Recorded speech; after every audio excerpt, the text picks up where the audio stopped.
semakin banyak yang tercerahkan, terhidayahi insya Allah ya. Mudah-mudahan ini menjadi wasilah kebangkitan umat. Amin ya Allah ya rabbal alamin. Insya Allah ya. Oleh karena itu silahkan terus dukung ya program Ngaji Subuh ini. Nah, sekarang punya jingle ya. Nutrisi ruh di setiap subuh ya. Saya kurang ini. Nanti bagian Kang Rifki itu mah ya yang nyanyinya. Baik, Alhamdulillah guru kita sudah hadir, Bapak Kiai Haji Muhammad Sidik Ajawi. Sebentar kita coba sorot dulu di sini ya. Assalamualaikum Pak Kiai. Waalaikumsalam warahmatullahi wabarakatuh. Bagaimana kabarnya Pak Kiai? Alhamdulillah, alhamdulillah sehat Sehat ya. walafiat. Ya. Biasanya ini ya Pak Kiai kalau di tren itu, Alhamdulillah tetap semangat. Alhamdulillah luar biasa. Allahu Akbar. Tapi insya Allah kalau Pak Kiai tetap semangat meskipun jawabannya tadi ya tadi apa? Alhamdulillah sehat luar biasa gitu ya. Pak Kiai ini nggak keluar kota lagi Pak Kiai? Eh, Belum. Alhamdulillah ini di rumah di Jogja. Insya Allah ya. Ya, Keluarga sehat ya Pak Kiai ya. alhamdulillah sehat Alhamdulillah. walafiat. Ini kalau Fauzi di Cianjur nih Pak Kiai. Sekarang ada di Jogja di Cianjur. Kemarin tuh suka ngisi kajian nih, kajian bahasa Arab Fauzi itu. Di Cianjur. Masih di Cianjur ya. Ya, Suka ada ya. kajiannya itu Pak Kiai Fauzi itu Oh, belajar gitu. bahasa Arab Oh ya, sama alhamdulillah. teman-teman di sini ya online gitu. Masya Ya, Allah ya. Mudah-mudahan menjadi penerus nih Pak Kiai. Insya Allah. insya Amin. Allah, Insya Allah. amin. Baik. Alhamdulillah Pak Kiai sudah hadir dan insya Allah kita akan menyimak tema yang sangat luar biasa ini. Kunci sukses belajar Sakofa Islam. Nah, untuk waktu dan kesempatan langsung saja kita serahkan kepada guru kita, Bapak Kiai Muhammad Sidik Ajawi untuk menyampaikan ilmunya. Tafadhol Pak Kiai.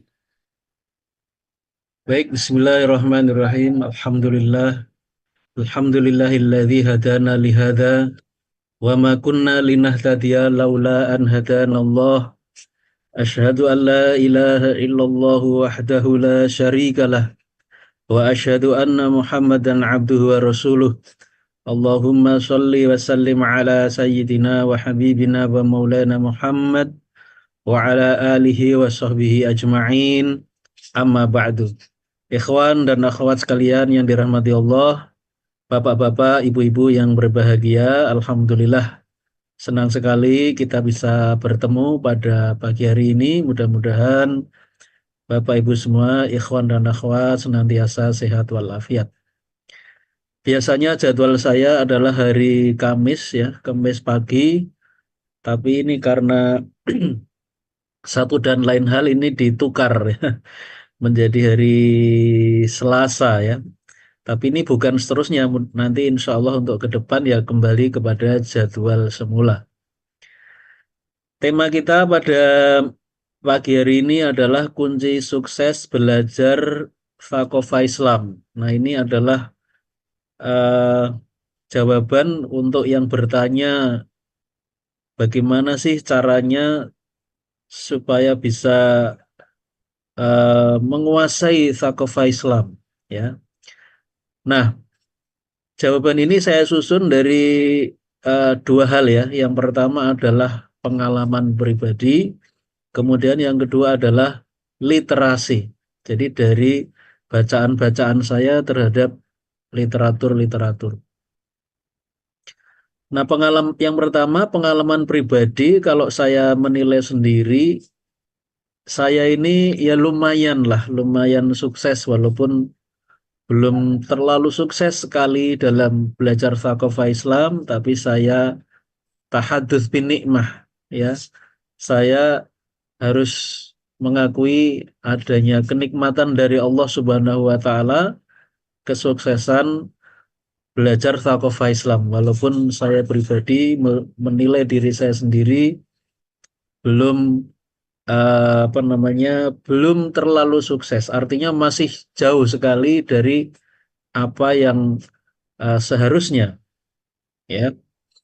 Nah, tapi walaupun demikian dalam rangka bersyukur kepada Allah Subhanahu wa taala, ini sedikit saya kalau istilah sekarang itu di-spill ya, disampaikan sedikit gimana kiat-kiat saya pribadi eh, bisa sukses belajar Thaqafah Islam ya, walaupun tadi saya katakan belum sesuai ya dengan harapan saya secara optimal, tapi paling tidak sudah lumayan lah gitu ya. Kita bersyukur kepada Allah walaupun masih eh, belum terlalu apa namanya sesuai dengan yang kita harapkan. Jadi ini yang pertama, kunci sukses ini dari pengalaman pribadi seperti itu. Kemudian yang kedua, ini juga saya ambil dari literatur-literatur yang saya baca, ya khususnya biografi-biografi para ulama. Ada satu buku yang saya baca yang cukup berkesan bagi saya, judulnya Biografi Serangkai Empat Imam Madhab, yang ditulis oleh Kiai Haji Munawar Khalil. Ya, buku ini menceritakan riwayat hidup dari Imam Abu Hanifah, Imam Malik, Imam Syafi'i, dan Imam Ahmad bin Hambal. Nah, ternyata dengan membaca buku-buku biografi para ulama-ulama seperti ini, ternyata sangat inspiratif ya, memberikan semacam dorongan kepada kita untuk mencontoh mereka, gitu ya. Walaupun mungkin belum bisa seperti mereka, tapi paling tidak kita punya gambaran, oh ternyata Pak ada ya orang seperti ini gitu, ya. Orang yang sangat hebat, yang sangat luar biasa seperti ini. Jadi di dalam buku itu misalnya diceritakan kalau Imam Abu Hanifah itu eh, berfatwa itu berfatwa itu artinya hasil istihad ya. Itu 80.000 fatwa. Itu Imam Abu Hanifah. Nah, Imam Ahmad bin Hambal itu ada 150.000 fatwa. Kan luar biasa itu. Luar biasa loh itu. Karena saya mengukur dengan diri saya sendiri, saya itu kalau soal jawab fikih itu saya hitung itu baru kurang lebih sekitar 700. 700 itu kan berarti belum sampai 1.000 kan. Ya, padahal saya sudah berumur setengah abad lebih itu baru 700 sedikit banget gitu. Ya, sementara Imam Imam Abu Hanifah itu 80.000 bayangkan ya. Imam Ahmad bin Hambal 150.000 fatwa. Lah saya ini baru 700-an itu kan masih ya ibaratnya anak TK berhadapan dengan profesor lah gitu ya. Nah, jadi itu dengan membaca buku-buku biografi para ulama itu kita menjadi kita mengukur ya diri kita ini di mana posisi kita dengan mereka gitu ya.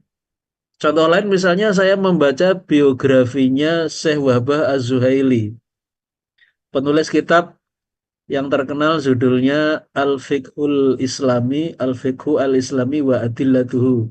Ya, fikih Islami dan dalil-dalilnya. Ada 9 jilid itu kitabnya. Nah, beliau ini ternyata sangat rajin belajar ya. Dalam satu hari semalam, beliau itu belajar 17 jam belajar Thaqafah Islam, tafsir, hadis, segala macam. 17 jam loh. Nah, itu kalau saya sendiri tuh belum sampai. Satu hari itu 17 jam tuh membaca kitab. Mungkin tidak hanya membaca ya, maksudnya meringkas.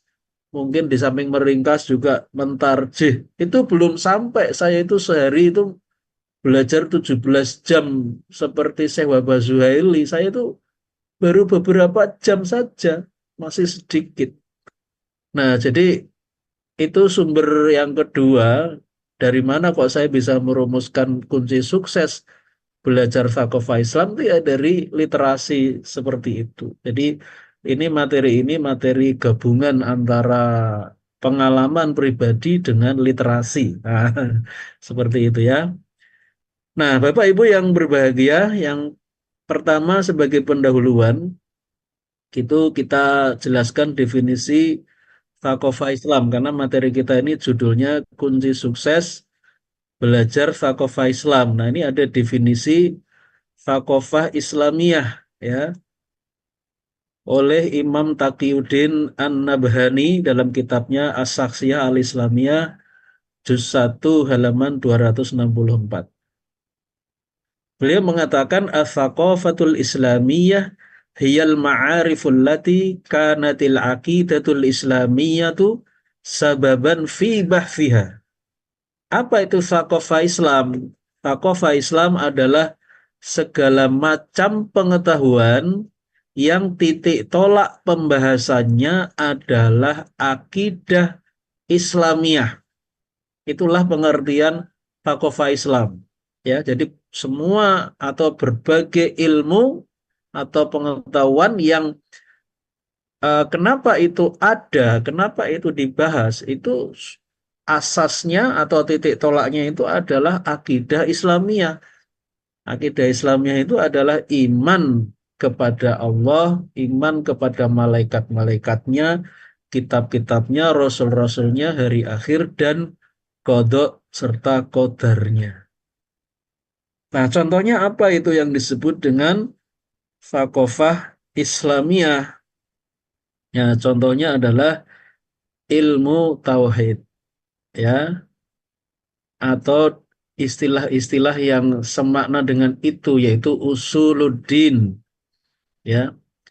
Atau ada juga yang menganggap sinonim walaupun sebenarnya tidak terlalu sinonim, ya, karena ternyata ada metodologi yang khusus yaitu ilmu kalam. Ternyata ilmu kalam ini ya eh, ya boleh juga dianggap sinonim, tapi sebenarnya ada apa namanya perbedaan metodologi. Artinya kalau ilmu kalam itu metodologinya adalah mantik, ya, logika. Sementara kalau ilmu tauhid atau usuluddin itu bukan logika tapi dalil-dalil akli serta dalil-dalil nakli, ya.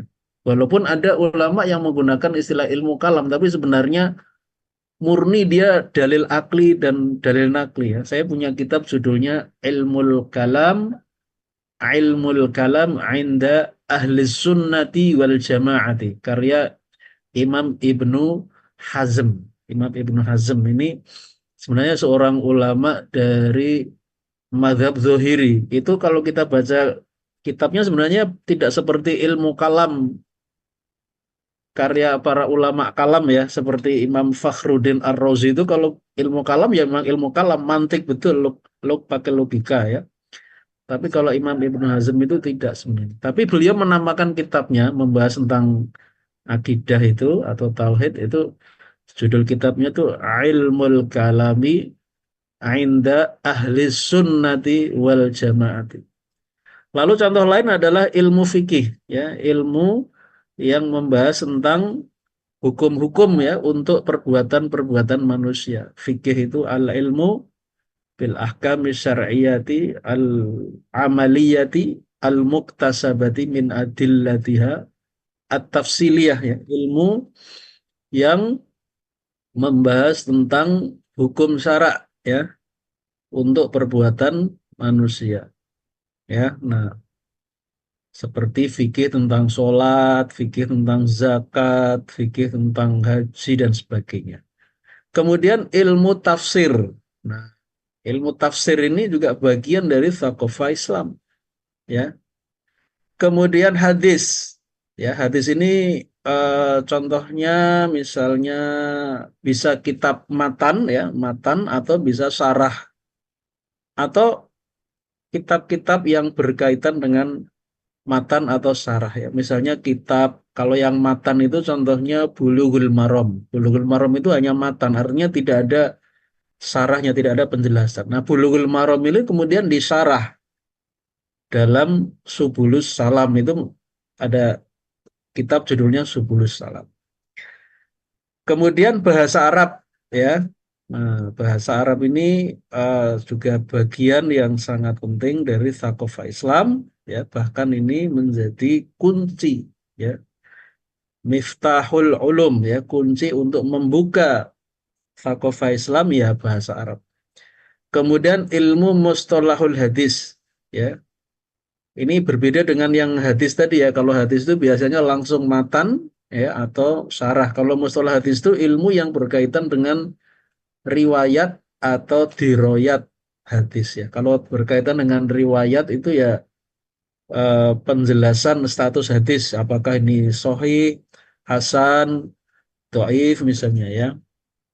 Nah, itu ilmu mustalah hadis. Kemudian usul fikih, ya ilmu mengenai kaidah-kaidah untuk menyimpulkan hukum dari dalilnya, dari Al-Quran, dari As-Sunnah itu kok bisa muncul hukum haram untuk perbuatan tertentu ya. Kok bisa muncul hukum wajib? Nah, itu tuh proses reasoning atau penalaran penarikan hukum itu ada ilmunya, namanya usul fikih. Ya, nah inilah yang disebut dengan thaqafah Islamiyah. Ya, nah istilah lain dari thaqafah Islamiyah yang ini juga sering dipakai oleh para ulama itu adalah al-ilmu as-syar'i atau al-ma'arif al-islamiyah, ya. Atau ada juga yang menyebut al-ilmu al-islami sehingga nanti bentuk jamaknya itu adalah al-ulum al-islamiyah. Jadi ini istilah-istilah yang berbeda-beda tapi sebenarnya menunjukkan hal yang sama atau nafsu syai', ya. Nah, ini sebagai contoh misalnya Imam Ibnu Hajar Al-Asqalani ya, ketika beliau menerangkan apa yang dimaksud dengan ilmu, ya. Di, eh, apa yang dimaksud dengan ilmu dari hadis-hadis yang membicarakan ilmu. Misalnya tolabul ilmi faridotun ala kulli muslim. Itu kata al ilmu di situ maknanya apa? Atau misalnya ada hadis man salaka tariqon, ya yaltamisu fihi ilman sahalallahu lahu tariqon ilal jannah. Jadi barang siapa yang menempuh jalan, ya untuk menuntut ilmu. Nah, kata-kata ilmu di dalam hadis-hadis yang tadi saya sebutkan itu maknanya apa? Beliau mengatakan al-muradu bil ilmi adalah yang dimaksud dengan ilmu adalah al-ilmu syar'i gitu loh. Jadi bukan ilmu secara umum sehingga kemudian mencakup fisika, matematika, kimia, kedokteran. Bukan, yang dimaksud dengan tolabul ilmi itu makna aslinya itu adalah ilmu syar'i. Nah, ilmu syar'i itu ya seperti yang tadi saya sebutkan. Nah, kalau di dalam kitab Fathul Bari yang ditulis oleh Imam Ibnu Hajar Al-Asqalani ini, beliau menyebut, ini tidak saya baca semua kutipannya, di bagian akhir beliau mengatakan wa madaru dzalika ala tafsiri wal hadithi wal fiqhi. Jadi kisaran atau apa ya, sentral ya dari ilmu syari itu ada tiga, tafsir, hadis, fikih. Itu tafsir, hadis, fikih. Ya. Nah, apa kunci-kunci untuk sukses belajar Sakofa Islamiyah ini? Menurut saya ada 7. Yang pertama adalah kita harus berniat ikhlas, ya, lillahi ta'ala, semata-mata untuk mencari ridha Allah Subhanahu wa ta'ala, bukan yang lain. Kemudian yang kedua, milikilah cita-cita besar. Kalau kita belajar Sakofa Islam itu, kita harus punya cita-cita besar. Jangan sampai itu cita-cita kita itu hanya ya cita-cita kecil atau bahkan nggak punya cita-cita. Contoh misalnya belajar bahasa Arab ya. Itu orang belajar bahasa Arab itu bisa macam-macam cita-citanya atau keinginan idealnya. Mungkin kalau mahasiswa di kampusnya ada pelajaran bahasa Arab ya cita-citanya ya paling ya bisa mendapat nilai C lah gitu. Yang penting lulus. Ada yang inginnya nilai A, tapi nilai A itu sebenarnya ya bagus untuk konteks akademik ya. Tapi apakah itu kemudian sudah cukup untuk apa namanya kita bisa membaca kitab-kitab misalnya ya, kitab-kitab berbahasa Arab. Nah, itu hal yang lain lagi. Yang ketiga, bergaullah dengan orang-orang besar. Ya, nanti saya jelaskan ya. Kemudian yang keempat, pelajarilah atau bacalah karya-karya besar dari orang-orang besar itu. Kalau nggak sempat bertemu orangnya, ya bacalah karyanya. Yang kelima, carilah lingkungan atau komunitas yang mendukung. Karena kalau sendirian ini kita mungkin akan mudah putus asa karena tidak ada temannya dan seterusnya. Tapi kalau ada lingkungan atau komunitas mendukung itu akan sangat baik ya, sangat kondusif. Yang keenam, kita harus bekerja keras, tidak boleh malas-malesan. Dan yang ketujuh, kuasailah atau milikilah ilmu-ilmu dasar ya sebelum kita mungkin spesialisasi pada ilmu tertentu, misalnya ingin menjadi ahli fikih atau ingin menjadi ahli tafsir atau ingin menjadi ahli hadis itu walaupun ada spesialisasi tapi ilmu-ilmu basicnya, dasarnya itu harus kita kuasai. Baik, ini akan saya uraikan. Yang pertama, kunci pertama adalah ikhlas ya. Jadi jangan sampai ketika kita itu mempelajari agama Islam itu niatnya itu salah. Jadi kalau niatnya sejak awal sudah salah, ini tentu tidak akan lurus ya keinginan kita, apa namanya eh, aktivitas kita itu kalau sejak awal niatnya itu salah ya itu nanti tidak ada gunanya. Jadi kita harus mengikhlaskan semua hidup kita itu karena Allah ya. Inna solati wa nusuki wa mahyaya wa mamati lillahi rabbil alamin. Ya, jadi semua kehidupan kita ini untuk mencari ridha Allah. Yang di dalam keridhaan Allah itu ya ada keinginan untuk mewujudkan izul Islam wal muslimin. Jadi kalau kita belajar suatu ilmu dalam Islam ya apakah ilmu fikih, ilmu hadis, ilmu tafsir itu tujuannya bukan untuk mendapat pujian dari manusia misalnya. Bukan tujuannya untuk supaya mendapat harta benda atau mendapat jabatan atau supaya disebut kiai. Bukan itu ya. Jadi ini sangat penting jangan sampai sejak awal kita sudah salah ya salah niat. Rasulullah Shallallahu Alaihi Wasallam bersabda dalam satu hadis, Innamal a'malu bin niyati. Sesungguhnya segala amal perbuatan itu bergantung pada niat-niatnya.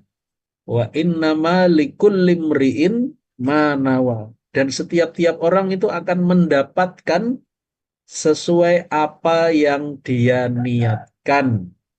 Ya, itu. Nah, kemudian ada juga hadis yang penting untuk kita ketahui terkait dengan lurusnya niat menuntut ilmu tadi ya. Rasulullah pernah bersabda, "Man ta'allamal ilma liyubahiya bihil ulama'a au yumariya bihi sufaha au yasrifa bihi wujuhan nasi ilaihi adkhalahullahu jahannama."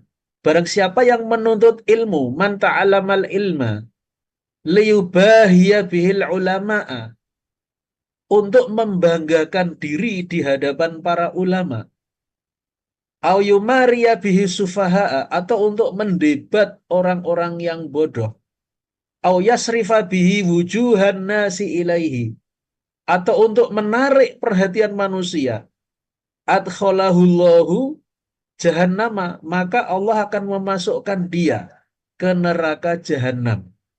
Ya, hadis sahih ini ya, riwayat Imam Abu Dawud, Imam Ahmad, Imam Ibnu Majah. Jadi ada orang-orang yang ya misalnya di YouTube dia membuat video sampai ratusan ya.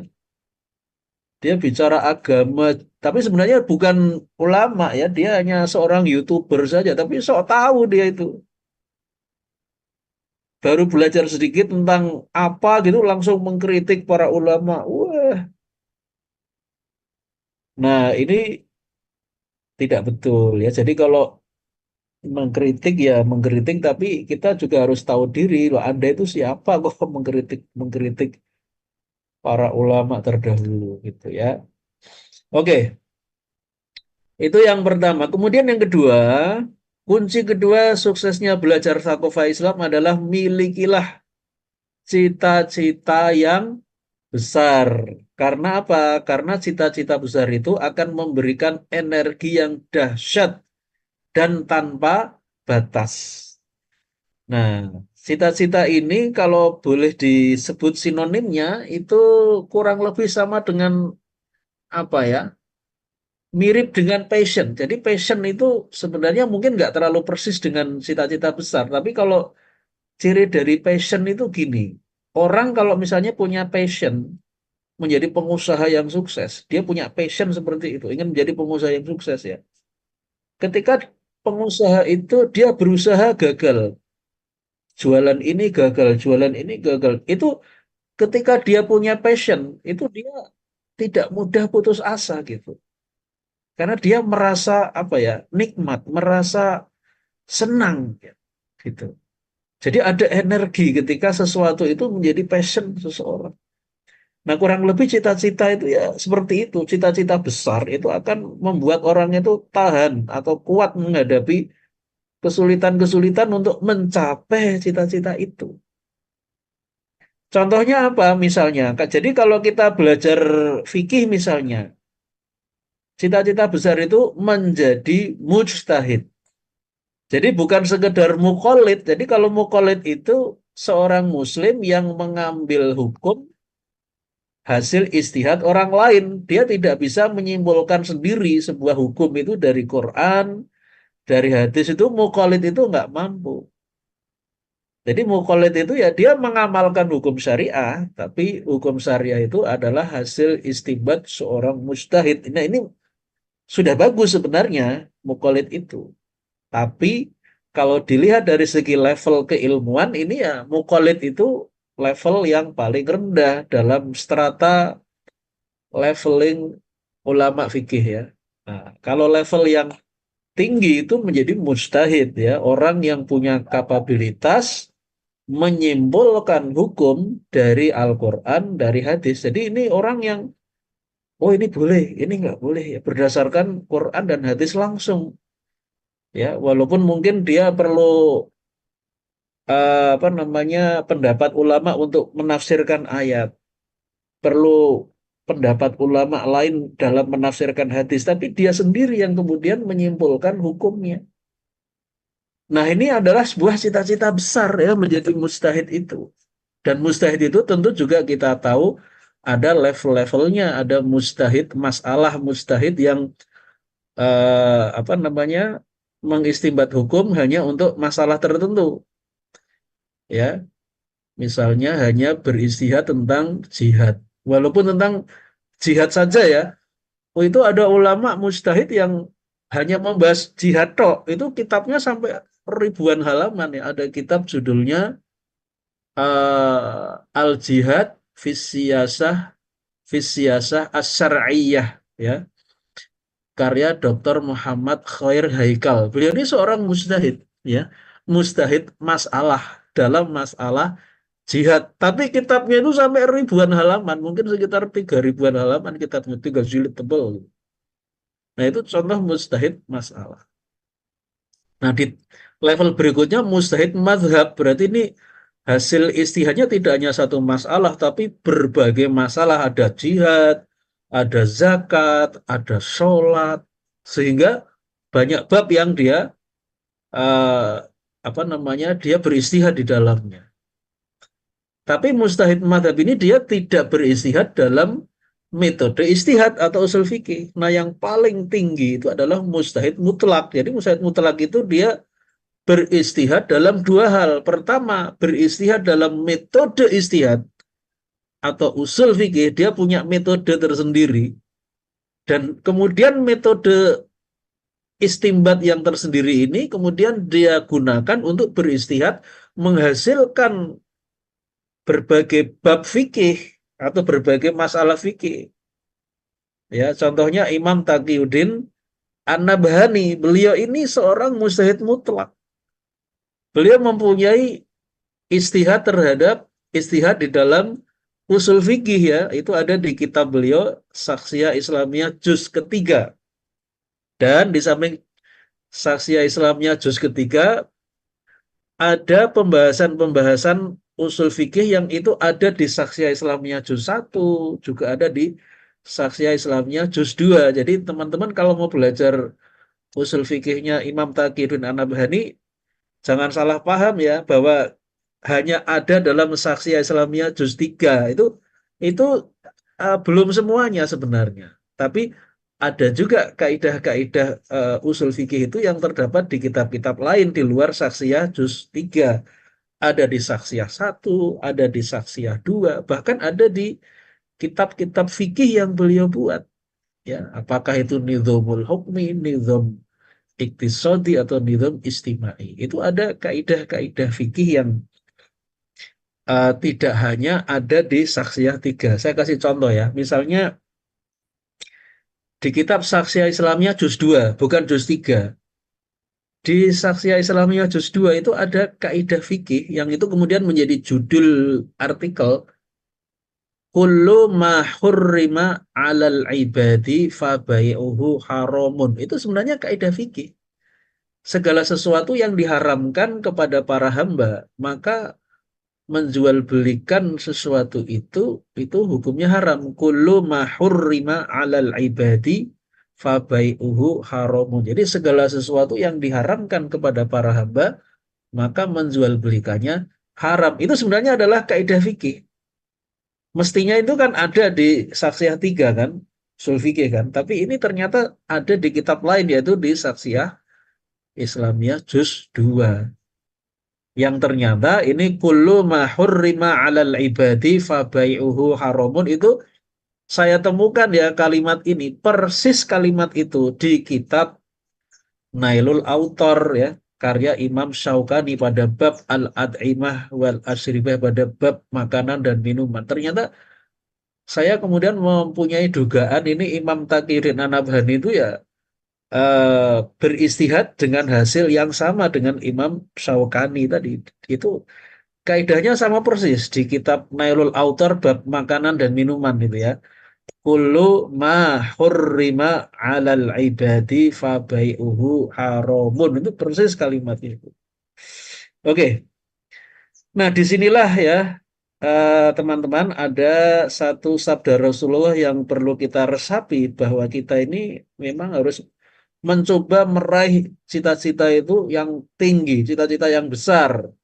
Rasulullah pernah bersabda, Innallaha ta'ala yuhibbu ma'aliyal umuri wa asrafaha wa yakrahu safsafaha. Innallaha ta'ala sesungguhnya Allah ta'ala itu yuhibbu ma'aliyal umuri. Allah itu mencintai perkara-perkara yang tinggi wa asrafaha dan yang mulia.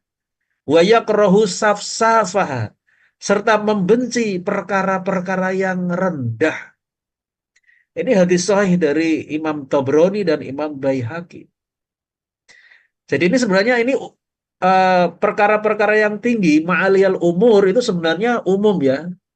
Bisa tinggi dalam persoalan ilmu, bisa tinggi dalam persoalan prestasi ya kerja misalnya atau tinggi dalam kalau misalnya orang itu pengrajin ya dia kualitas kerajinan yang dia butuh ma'aliyal umur itu umur al umur itu umum ya karena menggunakan alif lam. Tapi ini bisa kita maknai juga salah satu al umur itu adalah dalam hal tolabul ilmi, dalam hal belajar Sakofa Islamiyah itu.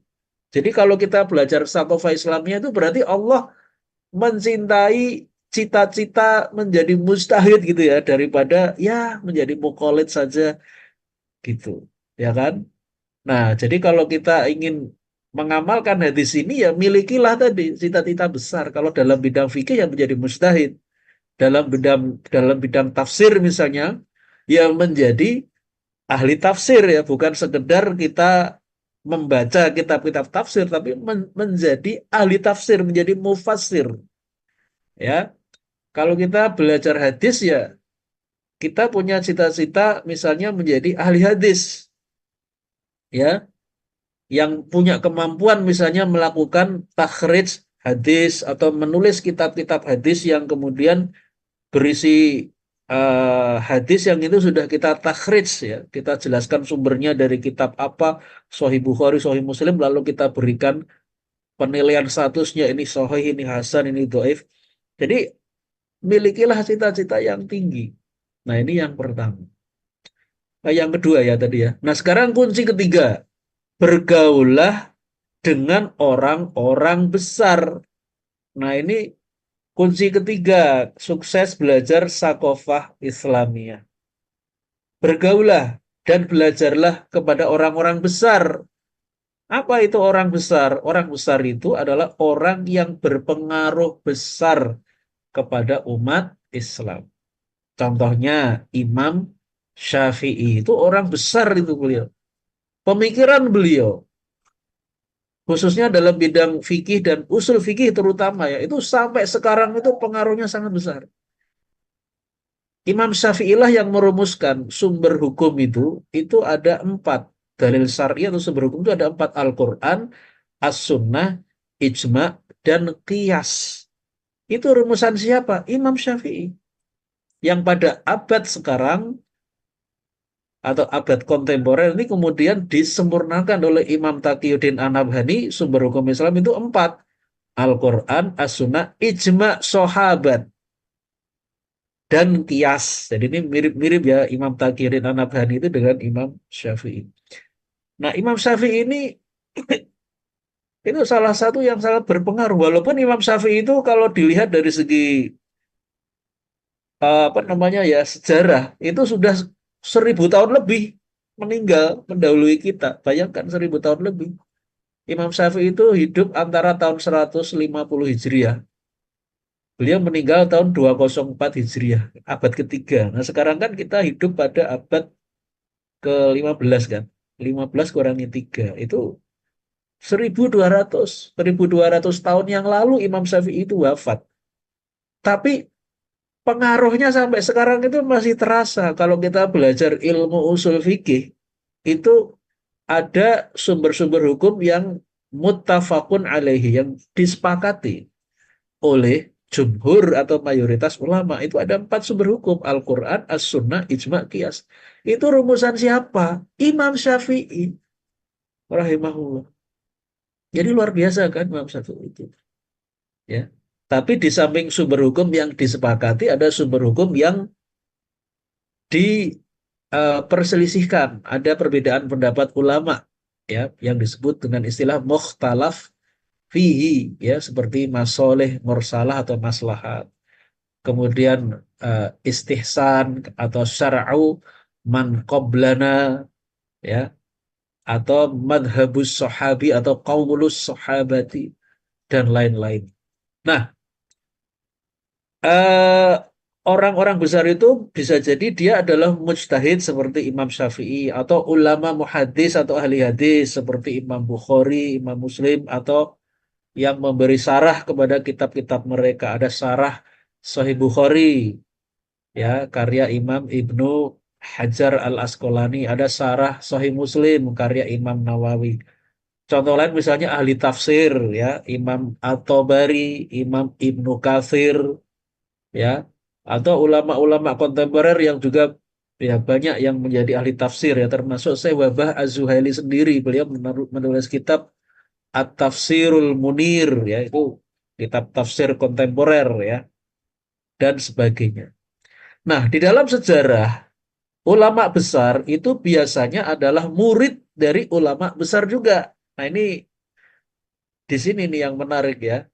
Contohnya Imam Syafi'i itu dia bisa menjadi ulama besar karena dia itu berguru kepada orang yang besar yaitu Imam Malik. Jadi ini hubungannya itu guru murid. Imam Malik itu guru, Imam Syafi'i itu salah satu murid dari Imam Malik gitu. Nah, Imam Syafi'i itu juga punya banyak murid ya. Nah, salah satu yang menonjol di antara murid-murid Imam Syafi'i itu adalah Imam Ahmad bin Hambal. Itu adalah muridnya Imam Syafi'i. Jadi ini kita perhatikan ya, imam-imam mazhab ini hidupnya itu ya dalam jangka waktu kurun yang sama, kurang lebih sama gitu. Jadi seseorang bisa muncul menjadi ulama besar itu ya kita pasti punya dugaan ya siapa sih gurunya gitu loh. Jadi ketika orang itu menjadi ulama besar itu yang menjadi pertanyaan kita loh kok dia kok bisa ya mencapai segitu. Nah itu berarti rahasianya salah satunya adalah mempunyai guru yang hebat, guru yang luar biasa. Ya, karena kalau seorang itu eh, seorang ulama ya, dia menjadi guru itu kalau bagi muridnya ini sedikit saya sampaikan ada kisah menarik nih. Jadi kalau seorang itu belajar kepada ulama, apalagi ulama besar, itu proses pembelajarannya itu bisa berlipat-lipat kali kecepatannya lebih cepat daripada dia itu belajar sendiri. Atau mungkin belajar kepada guru, tapi guru yang ya biasa saja. Kita tidak mengurangi rasa hormat kepada guru ya, tapi guru itu sendiri kan berlevel-level ya. Nah, kalau kita ingin cepat perkembangan ilmu kita, itu ya belajarlah kepada guru yang orang besar tadi. Itu akan cepat sekali perkembangan ilmu kita. Kalau dibandingkan dengan belajar sendiri, wah itu jauh sekali. Atau misalnya dibanding dengan belajar dengan guru yang biasa-biasa saja, itu lebih cepat ilmu yang kita dapat itu kalau kita berguru dengan orang yang hebat, orang yang juga ulama besar. Saya punya pengalaman pribadi ya teman-teman ya. Saya itu dulu waktu saya SMP sekitar saya kelas 2 SMP ya. Saya itu kelas 2 SMP itu kira-kira tahun 1985 lah kurang lebih. Itu saya punya satu pertanyaan fikih yang waktu itu saya tanyakan kepada seorang ulama. Saya SMP saya di Pekalongan ya, SMP 1 Pekalongan. Saya pada waktu itu sekitar kelas 2 atau kelas 3 itu punya pertanyaan fikih itu begini. Kalau kita sholat 4 rakaat ya, sholat yang 4 rakaat itu di rakaat ketiga dan rakaat keempat setelah kita membaca Al-Fatihah, apakah boleh kita itu membaca surat? Jadi setelah waladhdallin amin kan, amin. Setelah itu biasanya kan rokaat ketiga keempat, misalnya sholat zuhur, sholat asar, sholat isya. Rokaat ketiga dan empat kan kita biasanya kan nggak baca surat kan. Waladhdallin amin, rokaat ketiga langsung ruku. Nah pertanyaan saya waktu itu, di rokaat ketiga dan keempat apa boleh kita membaca surat? Misalnya waladhdallin amin. Terus rokaat ketiga nih, Bismillahirrahmanirrahim. Qul huwallahu ahad. Begitu juga rokaat keempat, setelah amin kita baca surat. Nah itu boleh apa enggak?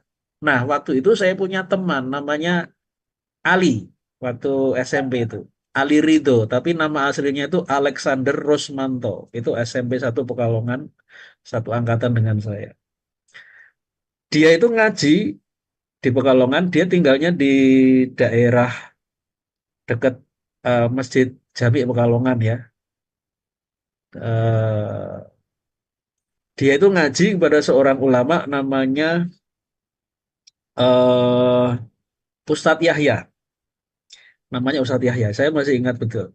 Nah, dia tuh ngajak saya ngaji, ayo ngaji yuk, saya punya guru namanya Ustadz Yahya. Nah, waktu itu saya tuh menitipkan pertanyaan tadi kepada Ali tadi atau Alex. Li, tolong tanyakan kepada Ustadz Yahya, bolehkah kalau kita sholat yang 4 rakaat, bolehkah pada rakaat ketiga dan keempat, setelah selesai Al-Fatihah kita membaca surat seperti Kulhu dan sebagainya. Ya, nah ternyata entah saya lupa, entah teman saya itu yang lupa, entah bagaimana, itu tahun 85 ya. Itu saya tidak mendapat jawaban tahun 85 itu.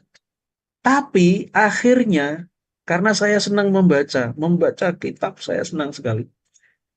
Pertanyaan saya itu akhirnya terjawab, tapi itu baru terjawab sekitar tahun 2008. Berapa tahun coba? Dari tahun 1985 ke 2008 itu sekitar 25 tahun baru terjawab. Ternyata jawabannya adalah boleh dan itu ada dalil hadisnya. Dalam sebuah kitab disertasi yang tebal segini judulnya Al-Imam Asy-Syafi'i fi Madhabaihi Al-Qadimi wal Jadidi karangan Dr.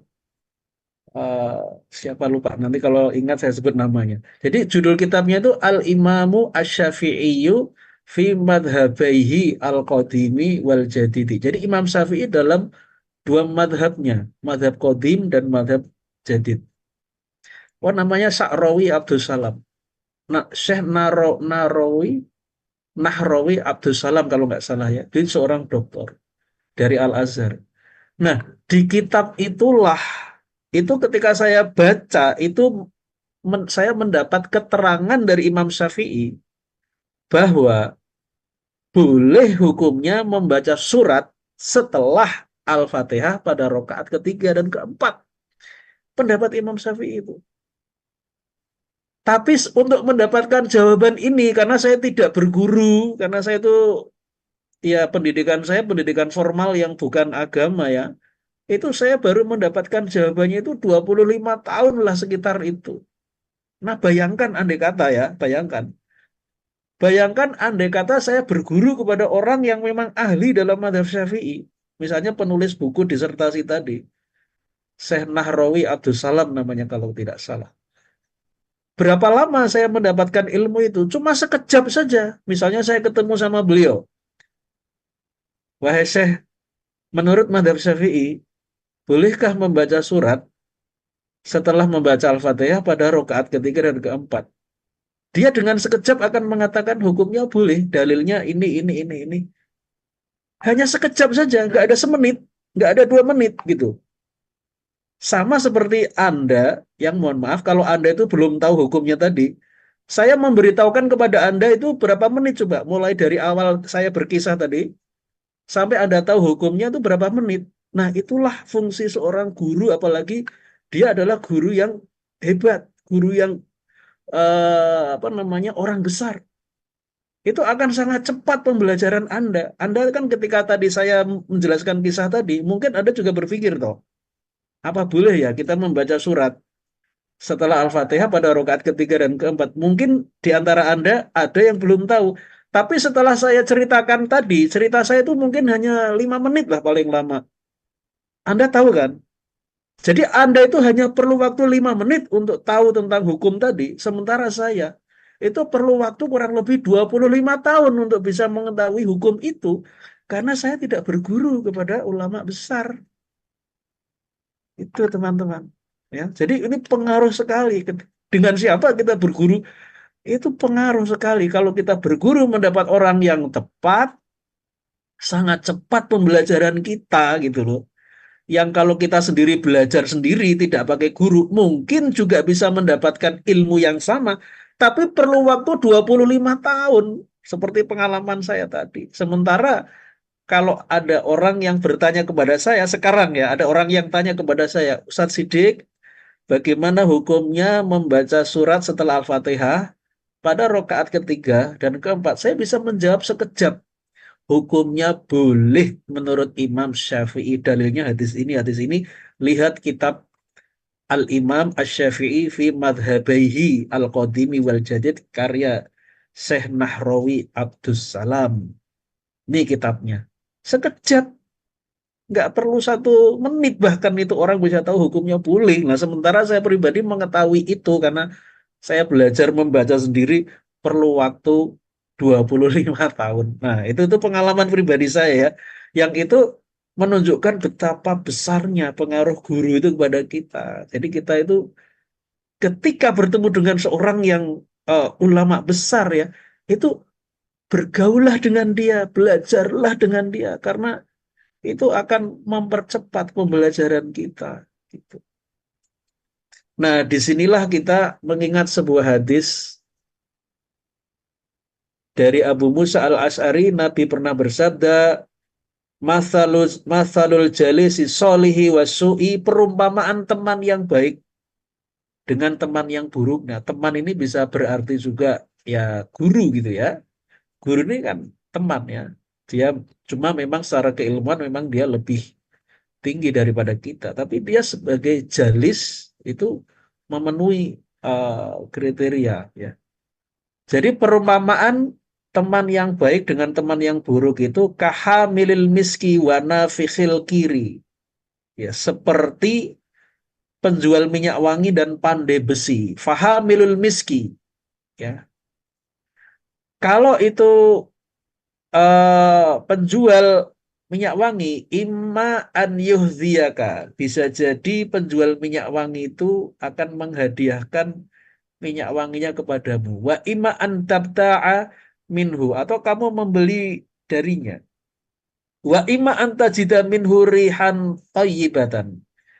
Atau setidak-tidaknya kamu akan mendapatkan bau wanginya. Wa nafikhul kiri. Sementara pandai besi, ima an yahriqa thiyabaka. Ya, boleh jadi dia akan membakar bajumu. Wa ima an tajida rihan khabithatan. Atau kamu akan mendapatkan bau yang tidak sedap daripadanya. Jadi guru ini ya ibaratnya kalau guru yang sangat hebat, luar biasa itu ya seperti al-jalis as-soleh. Ya, seperti teman yang baik. Kita akan bisa mendapatkan manfaat dari mereka itu walaupun sekedar bau ya, apalagi tidak hanya bau ya, tapi kita memang betul-betul mulazamah ya, bergaul erat dengan para ulama itu akan sangat mempercepat perkembangan keilmuan kita. Kunci keempat adalah bacalah karya-karya besar.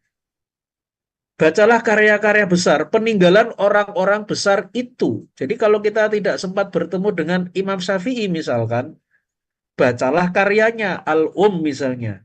Atau Ar-Risalah, kalau Al-Um itu fikih. Kalau Ar-Risalah itu usul fikih. Kalau kita tidak sempat bertemu dengan Imam Malik, bacalah Al-Muwatta, kitab hadisnya. Ya, atau kitab fikihnya Al-Mudawwanah Al-Kubro. Kita tidak sempat bergaul dengan Imam Ahmad. Tapi bacalah kitab Al-Musnad, ya, kumpulan hadis Imam Ahmad. Kita tidak sempat bergaul dengan Imam Taqiyuddin An-Nabhani, ulama mujtahid masa kini.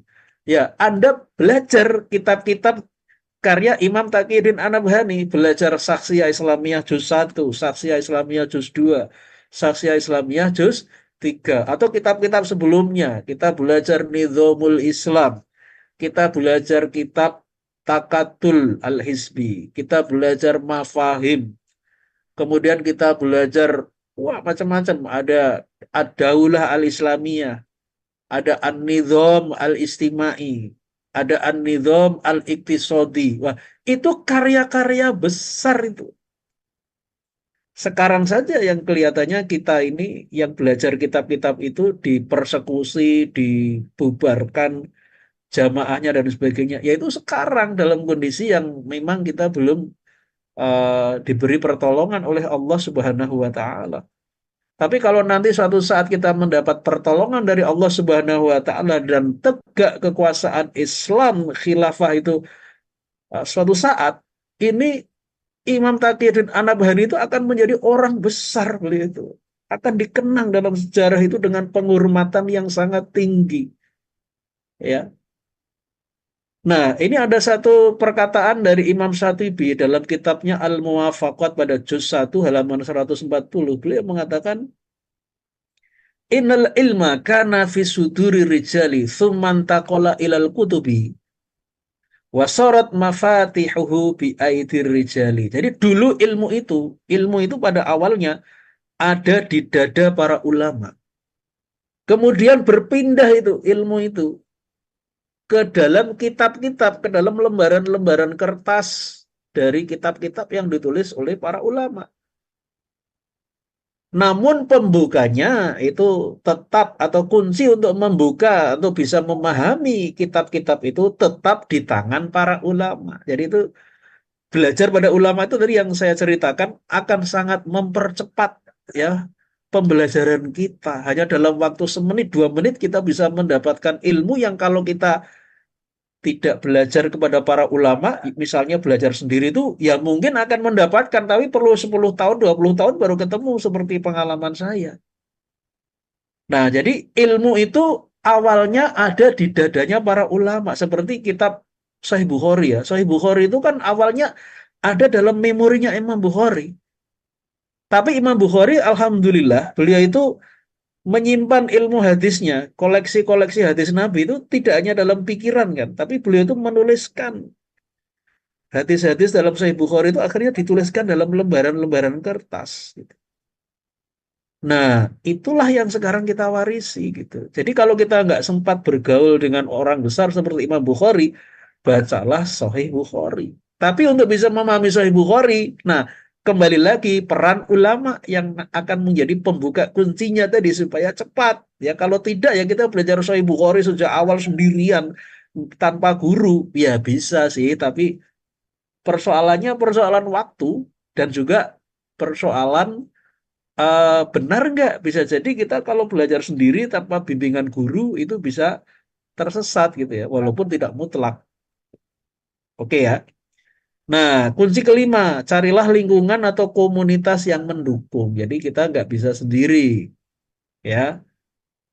Jadi kalau kita belajar itu yang lebih baik ya ada komunitas yang mendukung. Misalnya kita tinggal di pesantren atau bergabung dengan sebuah jamaah dakwah yang membentuk atmosfer keilmuan. Jadi dia kelompok itu sebenarnya kelompok dakwah, mendakwahkan Islam kepada masyarakat, tapi dalam prosesnya itu ada proses pembelajaran ya, ya mungkin halakoh-halakoh itulah. Nah ini adalah satu hal yang sangat penting ya. Kita tidak bisa sendiri. Jadi itu ada hadis Nabi yang saya kutip di sini itu cerminan. Jadi kita ini ar-rajul ala dini khalilihi. Nabi mengatakan seseorang itu akan mengikuti agama temannya. Jadi antara satu dengan yang lain itu tidak lepas ya. Artinya kita itu akan didorong, akan dipengaruhi oleh lingkungan kita. Fal yangzur ahadukum man yukholil. Maka hendaklah salah seorang kamu memperhatikan dengan siapa dia berteman. Jadi kalau kita bertemannya dengan orang-orang yang suka merokok, ya kita jadi perokok. Mungkin kalau orang itu bergaul dengan orang-orang yang suka minum, maksudnya minum khamr, dia akan bisa menjadi peminum khamr. Tapi kalau kita bergaul dengan orang-orang yang mencintai ilmu, senang kepada fikih, ya dia akan terpengaruh itu. Dia akan mencintai fikih. Kalau dia bergaul dengan orang yang senang berdakwah, dia akan terpengaruh bisa menjadi pendakwah gitu. Jadi ini pentingnya lingkungan atau komunitas yang mendukung kita gitu. Jadi ini lawannya adalah atau kontrasnya adalah kalau kita itu belajar Thaqafah Islam itu sendiri, iya bisa. Tapi persoalannya kan bukan bisa atau tidak bisa, tapi seperti tadi, secepat apa atau sebesar apa ya perolehan ilmu itu yang bisa kita peroleh. Kalau dengan lingkungan atau komunitas itu akan mendukung kita, ya akan mempercepat juga perolehan ilmu atau pembelajaran yang kita lakukan. Keenam, bekerja keras. Nah, jadi ini juga kunci yang sangat penting. Bekerja keraslah untuk menuntut ilmu. Ini saya contohkan Syekh Wahbah Zuhaili. Menghabiskan 17 jam sehari untuk belajar. Ada buku biografinya itu. Silakan cari kitabnya ini. Ada terjemahannya. Syekh Wahbah Zuhaili 17 jam. Belajar itu kalau dalam buku biografi beliau yang saya baca itu bukan dalam arti hanya membaca ya, termasuk menulis. Jadi kalau seseorang itu menulis kan nggak mungkin kecuali dia harus membaca dulu kan. Jadi belajar itu termasuk menulis. Jadi tidak hanya membaca tok, juga menulis, termasuk juga mentarjih, ya gitu. Jadi setelah membaca sebuah persoalan fikih itu kan biasanya macam-macam toh pendapat itu. Menurut ulama ini hukumnya boleh, menurut ulama ini hukumnya nggak boleh. Nah, itu harus dikuasai peta pendapat itu. Tapi kan bagi seorang ulama fikih apalagi mujtahid itu tidak cukup mengetahui ragam pendapat itu. Dia harus memilih pendapat yang rojih istilahnya yang kuat. Nah, disitulah termasuk belajar juga. Nah, Syekh Wahbah Zuhaili itu menghabiskan 17 jam sehari untuk belajar seperti itu. Tidak hanya membaca, tapi juga mentarjih pendapat dari berbagai pendapat fikih yang ada. Lalu menuliskannya. Nah, itu bagian dari belajar. Karya-karya besar itu pada umumnya ya tidak mungkin kecuali lahir dari effort atau usaha yang besar. Kalau bahasa Arab itu al-juhud pakai hak ya, al-juhud bukan pakai hak. Kalau juhud itu artinya menolak atau mengingkari. Ini juhud pakai hak ya. Jadi karya-karya besar itu perlu effort yang besar. Kita perlu bekerja keras. Sebagai contoh, kitab Sahih Bukhari ditulis oleh Imam Bukhari 15 tahun. Kitab sarahnya, sarah Sahih Bukhari yang namanya Fathul Bari, ditulis oleh Imam Ibnu Hajar Al-Asqalani 25 tahun, bayangkan. Jadi para ulama itu ketika bekerja itu, wah luar biasa, sulit dicari tandingannya. Sebuah karya kok baru selesai 15 tahun itu pasti karya yang hebat kan gitu. Ibnu Hajar Al-Asqalani 25 tahun dia waktu yang dia perlukan menulis kitab Fathul Bari, Sarah Sahih Bukhari. Nah, disinilah Rasulullah ini memberikan isyarat kita ini harus menjadi seorang mukmin yang kuat, yang menjalankan ketaatan-ketaatan. Nah, salah satu ketaatan untuk mukmin yang kuat itu ya ketaatan dalam hal mencari ilmu. Rasulullah mengatakan al-mu'minul qawiyyu khairun wa ahabbu ilallahi minal mu'minid dhaif. Seorang mukmin yang kuat itu lebih baik dan lebih dicintai Allah daripada mukmin yang lemah. Hadis riwayat Muslim. Jadi kalau mukmin yang kuat, ya misalnya dia kuat belajar, kuat sholat, kuat puasa, kuat dalam ketaatan, itu lebih dicintai oleh Allah daripada mukmin yang lemah, yang belajarnya mungkin kurang semangat, sholatnya mungkin pas-pasan, sholat 5 waktu, sodakohnya yo pas-pasan. Itu lebih yang dicintai oleh Allah tuh yang kuat, kuat fisiknya, kuat apa namanya hartanya dan sebagainya. Nah, yang terakhir kuasailah ilmu-ilmu dasar. Nah, ilmu-ilmu dasar itu misalnya akidah Islam, kemudian bahasa Arab, dasar-dasar ulumul Quran, dasar-dasar ulumul hadis ya. Saya ingat dulu waktu saya di pesantren, saya dulu di pesantren itu sekitar tahun 92, 93, 94 mempelajari ini di pesantren. Saya tuh dulu di Bogor di pesantren namanya Nurul Imdad di Babakan Fakultas Bogor. Lalu pindah ke Ma'had Al-Azhar ya. Jadi ada dua pesantren. Nah, di situ saya belajar ilmu-ilmu itu sangat basic sekali. Bahasa Arab itu waktu itu mempelajari Al-Arabiyah Linnasyi'in ya. Ulumul Quran pada waktu itu saya mempelajari At-Tibyan fi Ulumil Quran karya Syekh Muhammad Ali As-Sobuni. Kemudian dasar ulumul hadis saya membaca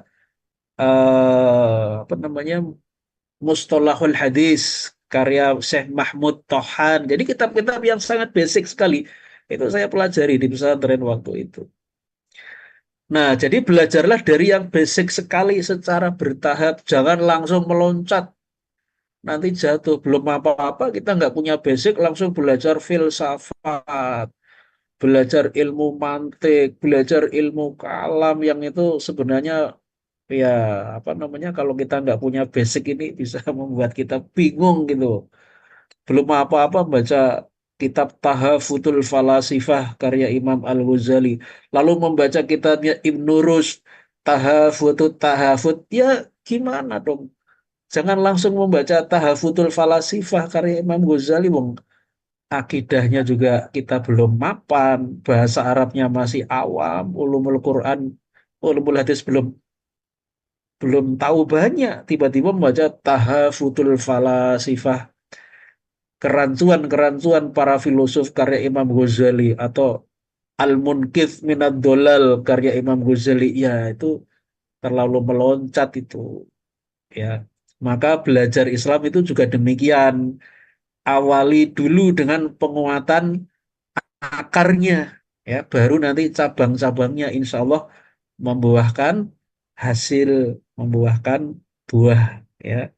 Nah, jadi dalam Quran Allah itu membuat perumpamaan Islam itu seperti pohon yang baik, akarnya itu dalam tuh ya, pohon yang baik itu cabangnya menjulang ke langit serta memberi buah yang bermanfaat. Nah, disinilah Allah Subhanahu Wa Taala berfirman dalam surat Ibrahim ayat 24-25.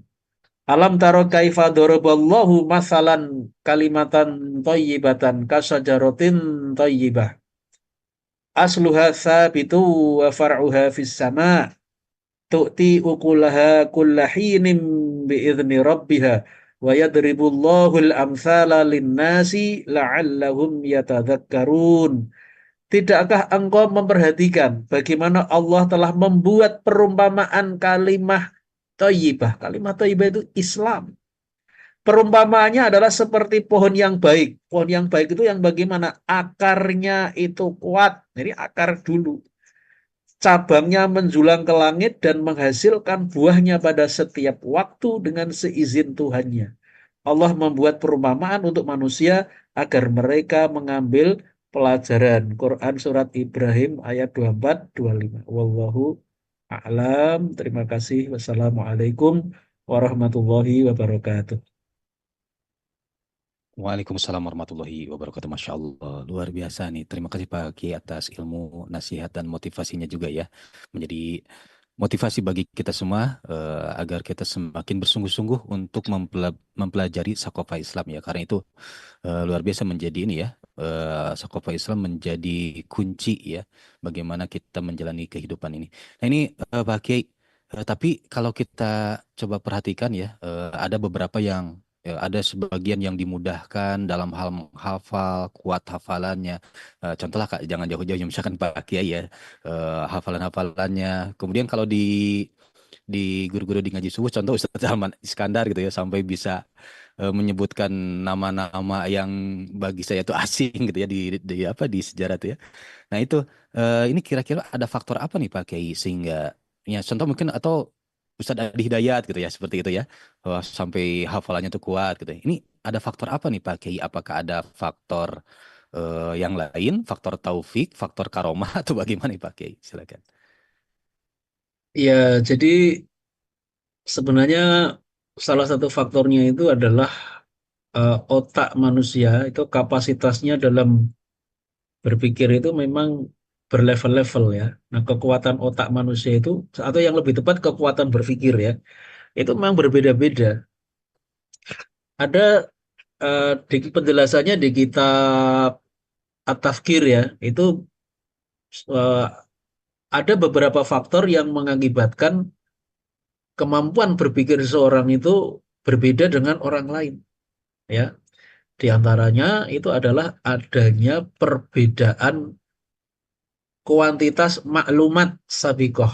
Jadi kalau maklumat sabikoh atau pengetahuan sebelumnya itu sedikit, maka nanti ilmu ketika orang itu belajar itu juga dapatnya itu sedikit. Tapi kalau maklumat sabikohnya itu sudah banyak, maka percepatan untuk mendapat ilmu itu juga akan banyak seiring dengan kadar maklumat sabikoh yang dimiliki. Ya kurang lebih seperti itu. Ada penjelasannya. Saya membuat perumpamaan begini. Maklumat sabikoh itu atau ilmu apa namanya informasi sebelumnya atau pengetahuan sebelumnya itu saya umpamakan seperti jaring ikan, ya, yang digunakan nelayan untuk mencari ikan di sungai atau di laut. Nah, jaring ikan itu kan ada jaring yang lubangnya besar, ada yang lubangnya kecil. Jadi kalau seorang itu maklumat sabikoh atau pengetahuan sebelumnya itu sedikit, belum banyak, itu seperti jaring ikan, tapi lubangnya itu besar-besar gitu.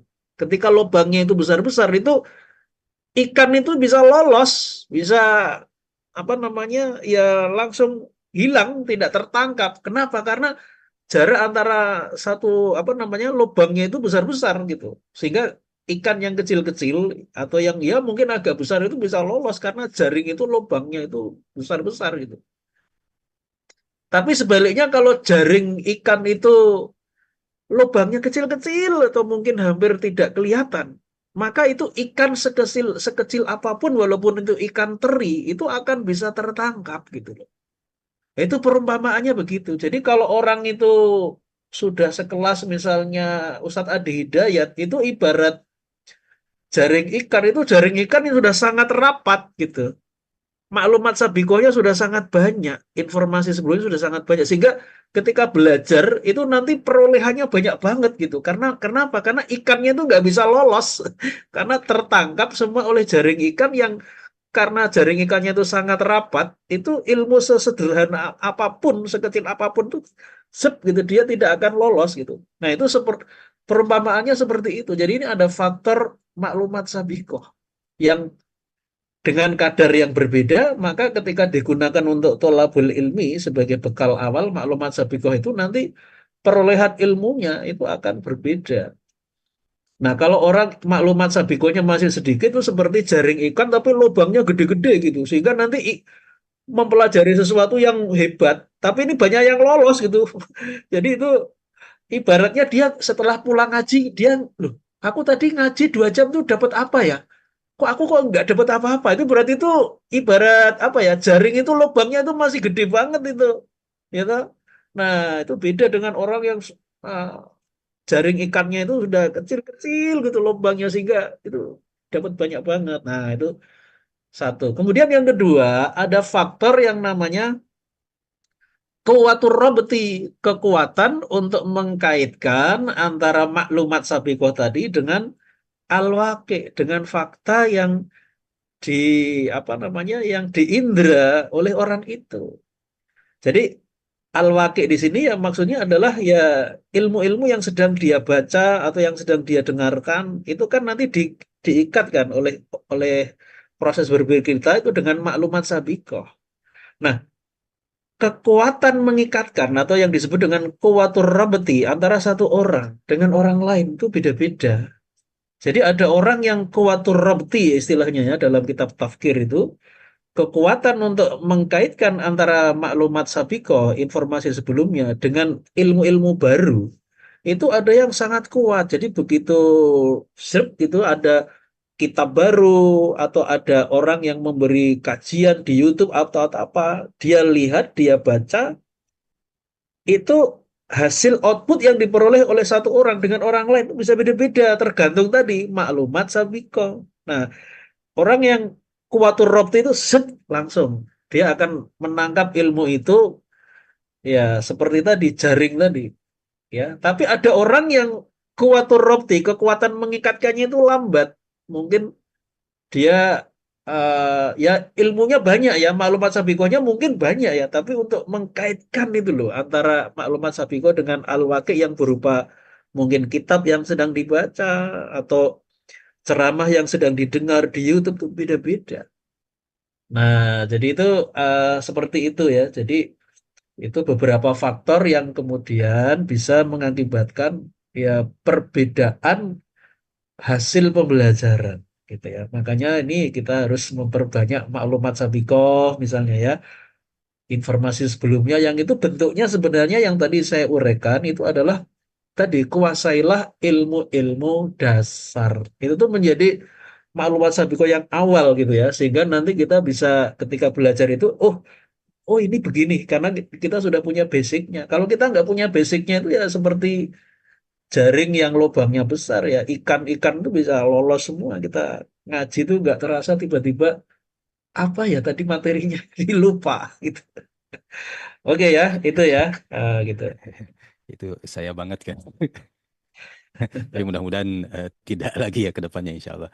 Baik, Iya. Pak Kiai, eh, berarti ini Pak Kiai, apakah ada, kan sering, saya juga sering mendengar ya, apakah ada faktor mungkin suatu amalan yang menyebabkan sering lupa, mungkin karena maksiat, atau bagaimana Pak Kiai? Ada kaitannya nggak Pak Kiai dengan hal tersebut? Ya bagi seorang muslim itu ada hal-hal yang memang akan mengganggu ya seorang muslim itu kan dia ada perasaan berbeda ya kalau dia itu taat kepada Allah kemudian dia melakukan satu dosa itu kalau bagi seorang muslim yang beriman dosa itu akan membuat dia mengalami keresahan gitu ya beda dengan orang munafik atau orang kafir yang melakukan dosa tapi nggak ada perasaan bersalah itu bukan kita ya jadi kalau kita itu ketika melakukan dosa itu membuat kita ini tidak tenang gitu. Nah, ketika kita tidak tenang itu, kita pikiran kita tidak fokus sehingga itu akhirnya kita gagal untuk bisa menghafal atau gagal memahami sesuatu karena kita ini ada apa ya, sesuatu yang membuat kita resah karena kita melakukan dosa gitu. Maka kalau bagi seorang muslim ini kita harus menjaga ketika kita mencari ilmu itu ya kita harus menjauhkan diri dari kemaksiatan karena kalau kita memang beriman itu kemaksiatan itu sangat mengganggu. Ada namanya guilty feeling, perasaan bersalah, ya. Nah, maka dari itu dulu Imam Syafi'i ini pernah mengadu kepada gurunya yang namanya Waki'. Syakautu ila waqi'in su'a hifzi. Aku mengadu kepada Waki'. Waki' itu tulisannya Waki' pakai kaf ya. Waki' su'a hifzi. Aku mengadukan kepada Waki' guru saya buruknya hafalan saya. Fa'arsadani ila tarkil ma'asi. Lalu dia memberikan petunjuk kepadaku untuk meninggalkan kemaksiatan. Wa arsadani bi anal ilma nurun, dan beliau mengajarkan kepada saya bahwa ilmu itu cahaya, wa nurullahi la yuhda lil asi. Sedangkan cahaya dari Allah itu tidak diberikan kepada orang yang berbuat maksiat. Nah, itulah syair di dalam apa namanya Diwan Asy-Syafi'i ini menjadi satu apa namanya pedoman kita untuk menuntut ilmu, dan itu ya kalau bagi kita yang beriman bahwa berbuat dosa itu membuat kita resah, akhirnya keresahan itu kan otomatis membuat kita itu nggak fokus gitu. Makanya ya marilah kita berusaha ketika menuntut ilmu itu menjauhi segala macam maksiat ya kepada Allah Subhanahu wa taala. Baik maksiat itu bentuknya tarkul fardi, ya, meninggalkan yang wajib-wajib, maupun yang irtikabul haram, melakukan yang haram-haram. Misalnya di jalan kita melihat wanita nggak pakai kerudung, kita lihat itu saja sudah maksiat. Itu kalau bagi kita ini mengganggu, ya membuat ada guilty feeling ya. Nah, perasaan berdosa atau bersalah itu membuat kita nggak fokus. Baik, saya kira itu. Makasih. Baik, Pak Kiai, terima kasih. Nah, ini kemudian yang selanjutnya yang menyebabkan seseorang bisa berpikir cemerlang gitu ya, dan apa ya, bisa mengeluarkan atau menyampaikan solusi-solusi yang pas gitu, jitu ya, berpengaruh di tengah-tengah masyarakat. Tapi di sisi lain ada orang apa yang ilmunya banyak tapi secara pemikiran misalkan katakan tidak cemerlang ya. Itu pengaruhnya apa nih, Pak Kiai? Kan banyak juga misalkan ulama yang sampai ilmu itu banyak tapi seakan-akan tidak berpengaruh di tengah-tengah masyarakat ini. Bagaimana Pak Kiai?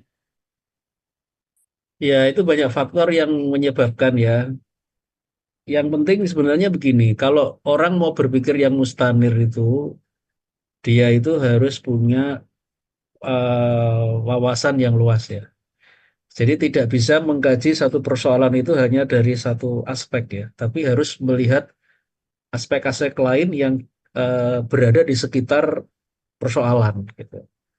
Jadi ya kalau yang disebut dengan berpikir cemerlang itu kan ada satu persoalan, satu aspek, tapi kita ketika mau mengeluarkan pendapat atau pemikiran mengenai aspek itu tidak hanya aspek itu yang kita lihat, tapi aspek-aspek sekitarnya, aspek A, B, C, D. Kemudian dari berbagai aspek itu, kemudian kita bisa melihat ya persoalan pokoknya tadi, oh ternyata begini. Nah, jadi itu namanya berpikir cemerlang. Jadi memang berpikir cemerlang itu memerlukan istilahnya ya ilmu yang kompleks gitu.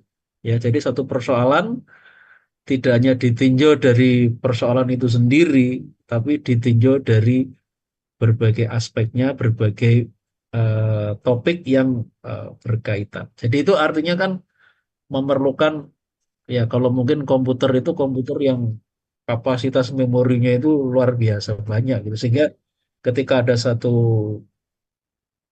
input ini bisa segera processingnya itu bisa cepat gitu. Nah, berbagai aspek dikaji gitu. Nah, jadi kurang lebih seperti itu. Mohon maaf kalau terlalu singkat ya, mungkin nanti bisa Baik, kita jelaskan pada kesempatan lain. baik. Pak Kiai, kalau misalkan kalau kita coba mengamati ya pemikiran-pemikiran Syekh Taqiyuddin An-Nabhani ya. Tadi juga ada yang bertanya, apakah Syekh Taqiyuddin An-Nabhani itu seorang mujtahid? Nah, tadi ada yang bertanya begitu. Kemudian, nah, kalau saya sih apa dapat informasi bahkan bukan sekedar mujtahid tapi mujtahid mutlak gitu ya. Tapi di sisi lain kalau kita lihat ya kecemerlangan berpikir beliau luar biasa nih. Apa yang menyebabkan beliau itu bisa seperti itu Pak Kiai? Apakah ada semacam apa rihlah ilmu yang istimewa gitu ya, yang bisa diceritakan nih Pak Kiai, silakan. Ya, beliau ini Imam Taqiyuddin An-Nabhani itu orang yang senang membaca. Itu saya lihat begitu. Jadi ketika beliau itu belajar di Al-Azhar Kairo, itu diriwayatkan beliau itu membaca puluhan ribu kitab dan beliau itu hampir mungkin setiap hari itu di perpustakaan membaca terus sebanyak mungkin kitab. Jadi ada bekal yang habit yang beliau miliki itu adalah senang membaca dan bacaannya itu luar biasa, puluhan ribu kitab lah gitu. Nah, itu yang nampaknya kemudian menjadi maklumat sabikoh yang sangat luar biasa sehingga mempercepat ya proses dalam berpendapat, beristihad dan eh, seterusnya. Jadi ketika saya membaca kitab-kitab beliau misalnya ya, itu awalnya saya tidak melihat awalnya karena saya belum banyak wawasan. Saya tidak melihat keistimewaannya, tapi setelah saya banyak membaca kitab-kitab lain gitu, saya itu baru tahu oh ternyata beliau ini membahas kitab ini karya ulama ini. Yang itu di kitab karya Imam Taqiyuddin An-Nabhani sendiri itu nggak disebut.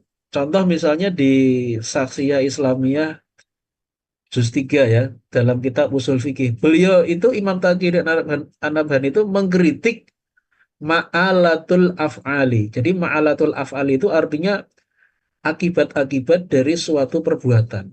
Jadi dalam ilmu usul fikih itu ada cara penyimpulan hukum untuk suatu perbuatan itu tidak ditinjau dari perbuatannya itu semata-mata, tapi ditinjau dari segi akibatnya.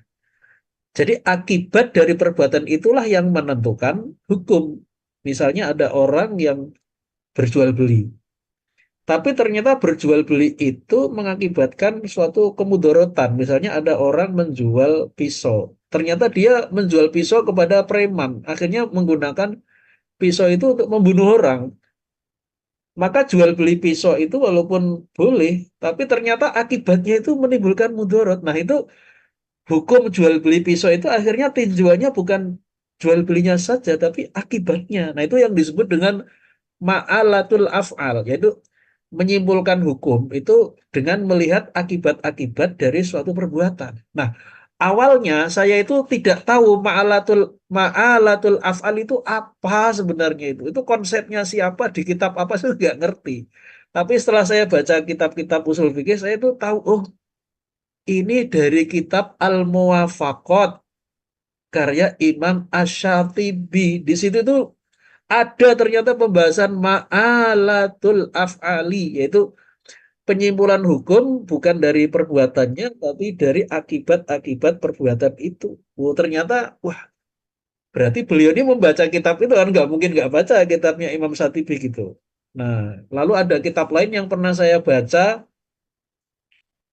eh yang terkait dengan ini di Saksya Islamiyah 1 itu kan ada pembahasan tentang surga, tentang neraka, definisi al-jannah, definisi an-nar.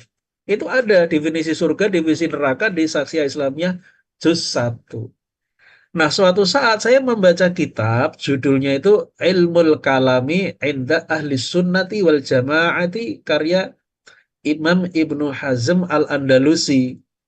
Nah, waktu saya membaca kitabnya Imam Ibnu Hazm itu saya kaget. Ternyata itu definisi al-jannah, wan-nar dari Imam Ibnu Hazm. Itulah yang diadopsi oleh Imam Taqiyuddin An-Nabhani yang kemudian masuk ke kitab Saksiyah Islamiyah Juz 1. Saya baru tahu, ternyata beliau membaca juga nih kitab Ilmul Kalam Inda Ahli Sunnah wal Jamaah gitu. Waduh, ini saya ketinggalan banyak kalau begini. Jadi beliau ini ternyata bacaannya yo Al-Muwafaqat jelas. Kemudian Ilmul Kalam Inda Ahli Sunnah wal Jamaah karya Imam Ibnu Hazm ya jelas. Jadi ini artinya apa ya? Ya beliau ini banyak membaca lah gitu. Berbagai kitab-kitab beliau baca yang ya bisa juga kemudian kita tambah ada faktor lain yaitu memang sesuatu yang memang menjadi kehendak Allah. Jadi ada faktor yang memang hasil usaha, beliau banyak membaca, tapi nampaknya juga ada faktor yang memang beliau ini dipilih oleh Allah. Karena di dalam satu hadis itu yang terkait dengan mujadid ya, itu Rasulullah pernah mengatakan innallaha yab'atsu li hadhil ummati fi kulli ra'si mi'ati sanatin man yujaddidu laha dinaha. Jadi sesungguhnya Allah itu yab'atsu, itu mengutus ya, li hadhil ummati, untuk umat Islam ini fi kulli ra'si mi'ati sanatin, pada setiap 100 tahun. Mengutus siapa? Man yujaddidu laha dinaha, yaitu orang yang akan melakukan tajdid, pembaharuan untuk agama umat Islam ini. Jadi ini artinya memang ada kehendak Allah yang itu bermaksud untuk melahirkan atau memunculkan mujadid. Nah, mujadid itu artinya adalah mujtahid, ya, orang yang punya kemampuan beristihad. Nah, itu jadi mungkin Imam Taqi Nabhani itu ya gabungan dari usaha, ya, dari beliau, dan juga ada unsur kehendak Allah Subhanahu wa taala ketika Allah berkehendak untuk mengutus seorang mujadid di tengah-tengah umat Islam. Ya, seperti itu ringkasnya.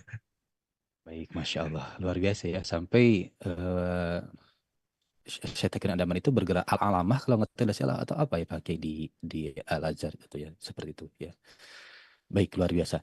Nah ini Pak Kiai ada pertanyaan sebetulnya sebelum masuk ke pertanyaan teman-teman ini terkait membaca buku itu sendiri. Tapi di eh, tengah masyarakat karena kadang ada yang seperti ini pakai pemikiran tuh. Ini jangan baca sendiri katanya tuh. Kalau baca sendiri itu bisa kalau tanpa guru katanya tuh itu bisa katanya dipengaruhi oleh setan. Nah, itu bagaimana Pak Kiai menurut pandangan Pak Kiai? Ya, itu ada benarnya tapi ada batasnya. Jadi ada benarnya itu artinya begini, itu untuk pemula, itu mutlak itu harus ada guru, nggak bisa tidak. Tapi kalau orang itu belajar kan tidak pemula terus, tidak elementary terus. Mungkin dia ilmunya elementary, kemudian intermediate, masih ada guru. Tapi kalau sudah advance, ya dia sebenarnya bisa lepas gitu dari guru. Jadi saya itu mengumpamakan seperti bayi. Bayi itu ketika lahir itu harus minum ASI dulu dari ibu. Nggak bisa bayi lahir langsung makan bubur, itu nggak bisa. Bayi itu ya ketika lahir itu dia harus minum air susu ibu, nggak bisa tidak. Tapi apakah bayi itu nanti seiring dengan umur menyusui ibunya terus? Kan tidak. Ada batas waktu 2 tahun masa penyapihan. Dia lepas dari ibunya tuh. Bisa makan pisang atau makan bubur segala macam itu setelah 2 tahun itu. Nah itu perumpamaan saya itu seperti itulah ketika orang itu menuntut ilmu untuk tahap-tahap awal, pemula atau mubtadiin, mutawassitin, pemula atau elementary, intermediate itu harus ada gurunya kan. Sebab kalau nggak ada guru ya langsung loncat ilmunya, seperti bayi yang begitu lahir langsung makan bubur itu bisa mati, bayi itu nggak kuat dia pencernaannya itu.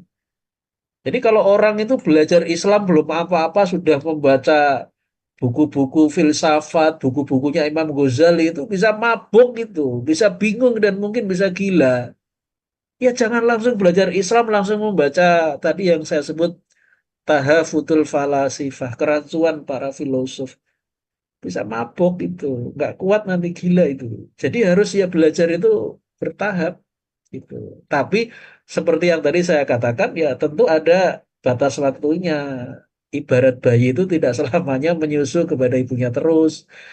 Dia harus disapih pada waktu umur yang cukup sehingga nanti bisa terlepas dari ibunya. Begitu juga seorang thalibul ilmi, orang yang belajar menuntut ilmu itu tidak selayaknya dia itu terus dengan seorang guru. Bisa jadi dengan guru itu di awal-awal ya untuk meletakkan pondasi keilmuan ya. Tapi kalau sudah basic ilmunya kuat ya sudah jalan sendiri seperti bayi yang disapih itu. Nah, itu perumpamaan saya seperti itu. Terima kasih. Baik, Pak Kiai. Emang ada tahapan-tahapan ya, dasar-dasarnya termasuk mungkin alatnya ya bahasa Arab gitu ya, mungkin begitu ya Ya. Pak Kiai. Nah ini terakhir Pak Kiai, ini kan di era zaman atau perkembangan zaman teknologi semakin canggih, adanya AI ini. Nah, ini ada yang bertanya nih Pak Kiai, bagaimana jika sering kita temui orang yang belajar atau mengetahui suatu ilmu dari Mbah Google atau AI atau artificial intelligence ya? Ini Pak Kiai bagaimana? Ya, jadi begini, Google itu memang sangat luar biasa mempercepat pembelajaran juga. Tapi kalau kita bertanya kepada Mbah Google, itu memang persoalannya itu bukan persoalan jawabannya itu ada atau tidak ada. Itu ada, cuma jawabannya itu terlalu banyak. Itu yang jadi soal.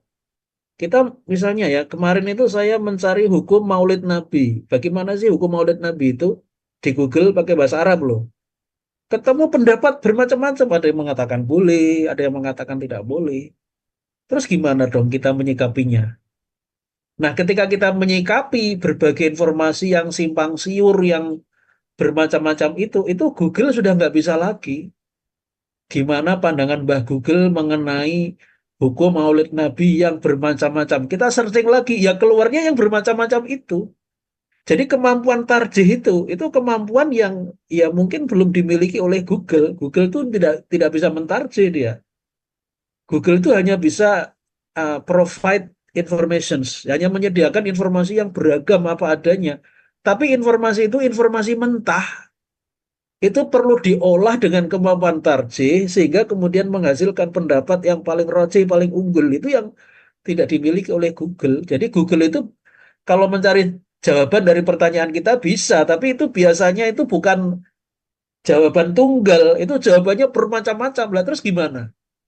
Lah disinilah kalau kita tidak punya kaidah-kaidah keilmuan yang kita ikuti, kita nanti akan mengambil pendapat itu sesuka kita. Nah itulah bahayanya belajar di Google. Jadi di Google itu bukan persoalan sebenarnya. Yang penting itu sebenarnya kita itu harus punya ilmu dulu untuk bisa memilah-milah mana pendapat yang sahih, mana yang pendapat yang batil itu juga harus bisa gitu. Nah, ini yang Google itu tidak menyediakan itu kemampuan atau kapasitas memilah-milah atau mencari pendapat yang paling unggul. Jadi Google itu hanya menyediakan saja ragam informasi. Tapi bagaimana penyikapannya itu ya kita sendiri. Nah, itu yang kita harus paham positioning dari Google itu seperti itu. Ya, oke. Baik. Pak Kiai ini, mohon maaf ini ada yang mungkin sedang resah mungkin ya. Ini izin bertanya, ini terakhir banget ini, terakhir udah yang ini aja ya. Izin bertanya Pak Kiai, banyak yang bertanya kenapa Syekh Taqiyuddin An-Nabhani tidak mencantumkan referensi atau daftar pustaka di setiap kitab-kitab beliau. Karena banyak yang berspekulasi jika tidak ada referensi kitab-kitab lain dari kitab-kitab beliau, justru kitab beliau ini diragukan. Nah, bagaimana menurut pendapat Pak Kiai? Ya, jadi kita harus memahami bahwa kitab-kitab yang ditulis oleh Imam Taqiyuddin An-Nabhani itu eh, kitab-kitab yang tujuan dasarnya adalah untuk dakwah. Jadi bukan kitab yang ditujukan untuk memenuhi syarat-syarat akademis sebuah skripsi atau tidak ditujukan untuk menulis tesis, tidak ditujukan untuk menulis disertasi. Jadi kitabnya itu kitab dakwah gitu ya. Walaupun kitab dakwah itu bukan berarti menulisnya itu tidak pakai referensi, itu pakai referensi, cuma memang tidak dituliskan. Jadi referensinya itu beda ya antara tidak ada referensi dengan tidak dituliskan. Referensinya itu sebenarnya ada, cuma tidak dituliskan. Saya contohkan tadi definisi al-jannah wan nar, definisi surga dan neraka. Itu rujukannya itu di kitab Saksya Islamiyah juz 1 nggak disebut. Cuma itu adalah dari Imam Ibnu Hazm Al-Andalusi gitu. Ketika beliau menjelaskan tadi ma'alatul af'ali ya, mengambil kesimpulan hukum dari perbuatan tapi dengan melihat akibat-akibat perbuatan. Itu kalau menurut apa namanya tata cara penulisan karya ilmiah itu harusnya dikasih apa namanya footnote. Ini mengkritik Imam Asy-Syatibi dalam kitabnya Al-Muwafaqat. Ketika beliau mengkritik Al-Masolih Al-Mursalah misalnya, mestinya ditulis ini mengkritik pendapat Imam Malik dalam kitabnya Al-Mudawana, Al-Kubro, Al-Muwatta, dan sebagainya. Tapi beliau ini kan sebenarnya tidak sedang menulis skripsi, ya, tesis atau disertasi gitu. Itu beliau sedang menyusun kitab dakwah. Nah, jadi oleh karena itu ya bisa dimaklumi bahwa kitab-kitab beliau ini tidak menyebutkan referensi. Tidak menyebutkan itu bukan berarti, sekali lagi, bukan berarti tidak ada referensi ya, tapi tidak dituliskan.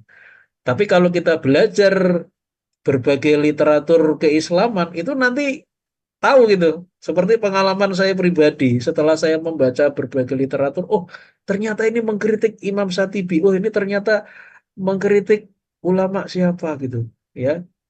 Nah, jadi seperti itu. Jadi kitab-kitab beliau ini disusun itu sebenarnya dalam rangka berdakwah, bukan menyusun tugas akhir atau karya ilmiah ya, sehingga ya stylenya atau cara penulisannya seperti itu. Nah, kalau kita menginginkan yang eh, pemikiran beliau dalam satu format yang lebih ilmiah yang mungkin bisa lebih diterima oleh masyarakat umum, itu bukan tugas beliau, itu tugas kita, murid-murid beliau. Kalau kita nih, misalnya saya nulis disertasi, nah disertasi saya nggak mungkin dong mengikuti cara beliau. Disertasi saya itu harus mengikuti tata cara sitasi atau pengutipan yang ketat gitu loh. Jadi kalau menginginkan rujukan ya itu tugas murid-muridnya.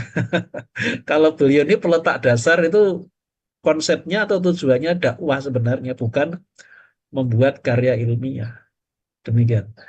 Baik, luar biasa nih, Masya Allah. Terima kasih Pak Kiai atas penjelasannya dan terima kasih juga kepada teman-teman yang sudah hadir menyimak hingga tuntas ya. Luar biasa ya, banyak ilmu yang bisa kita dapatkan di kesempatan kali ini. Nah, silakan nanti bagi teman-teman yang sudah hadir atau ada yang terlambat, bisa menyimak ulang di ngaji subuh atau ngaji subuh live ya di YouTube ya, insya Allah. Adapun untuk materinya, insya Allah nanti kita sematkan ya, kita lampirkan di Telegram ngaji subuh ya, t.me/ngaji subuh. Saya ulangi lagi ya, t.me/ngaji subuh. Nanti insya Allah di situ juga ada kumpulan-kumpulan PDF materi ngaji subuh insya Allah ya. Baik Pak Kiai, barangkali ada yang ingin disampaikan sebagai penutup di kesempatan kali ini. Terima kasih Pak Kiai, silahkan.